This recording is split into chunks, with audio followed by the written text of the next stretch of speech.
அன்பே, எனதன்பே, இனிய அருளாசி.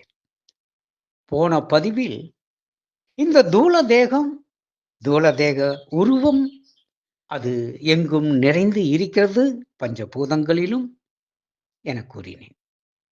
இந்த தூள உருவம் பஞ்சபூதங்களிலிருந்து பிரிந்து, ஆனால் ஒவ்வொரு அணுவிலும் அது இருக்கிறது. திரும்ப நீ அடுத்த பிறவிக்கு வரும்பொழுது இந்த தூளதேக அம்சங்கள் பஞ்சபூதங்களின் மூலக்கூறுகளாக இருந்து உனக்கான அடுத்த புண்ணிய பிறவியோ அல்லது தாழ்ந்த பிறவியோ கிட்டுகையில் உனது சரீரமாக, உனது உடலாக மீண்டும் இந்த மூலக்கூறுகள் ஒன்றிணைந்து அடுத்த பிறவியில் அடுத்த தேகம் உண்டாகி அடுத்த வாழ்வுக்கு தயாராகிறது. ஆகவேதான் இந்த தேகமாய் இருக்கும் உயிரணுக்கள் பசி, தாகம், காமம், மோகம், கோபம் போன்ற, குரோதம் போன்ற குணங்களும், தர்மம், நீதி, நேர்மை, ஒழுக்கம், நியதி எனும் தர்ம சிந்தனையும் எங்கிருந்து உருவாகிறது?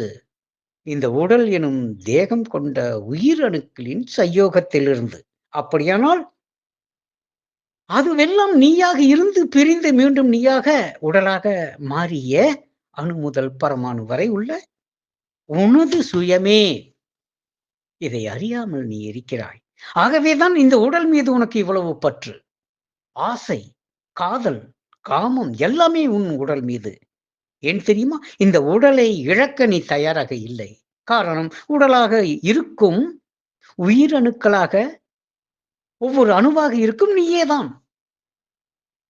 ஏனென்றால் நீ பறந்து விரிந்து எங்கும் நிறைந்து அலைந்து திரிந்து மீண்டும் ஒரு தேகமாய் மாறியிருக்கிறாய். ஆனால் அந்த தேகத்துக்குள் ஜீவனாய், உயிராய், சிற்றுயிராய் சென்று இந்த வாழ்க்கை வாழ்வது நீயேதான். ஆகவேதான் இந்த தேகத்தை அலங்காரம் செய்கிறாய், ஆனந்திக்கிறாய். ஏனென்றால் இந்த தேகம் வேறு ஏதோ ஒன்றாக இருந்தால் நீ ஏன் அதனை இவ்வளவு பிரியத்தோடு பாதுகாக்க வேண்டியதாக இருக்கும்? ஏன் இந்த தேகத்தில் உள்ள உயிரணுக்கள் பசி தாகத்தை கொண்டு வந்தவுடன் அதை தீர்க்கிறாய், அதை நிறைவேற்றுகிறாய். அதிலிருந்து வரும் கோபமாக நீ மாறுகிறாய், அதிலிருந்து வரும் குரோதமாக வெளிப்படுகிறாய். குணங்களாய், மனமாய், அறிவாய். அப்படியானால் இந்த தேகம் எனும் ரூபம்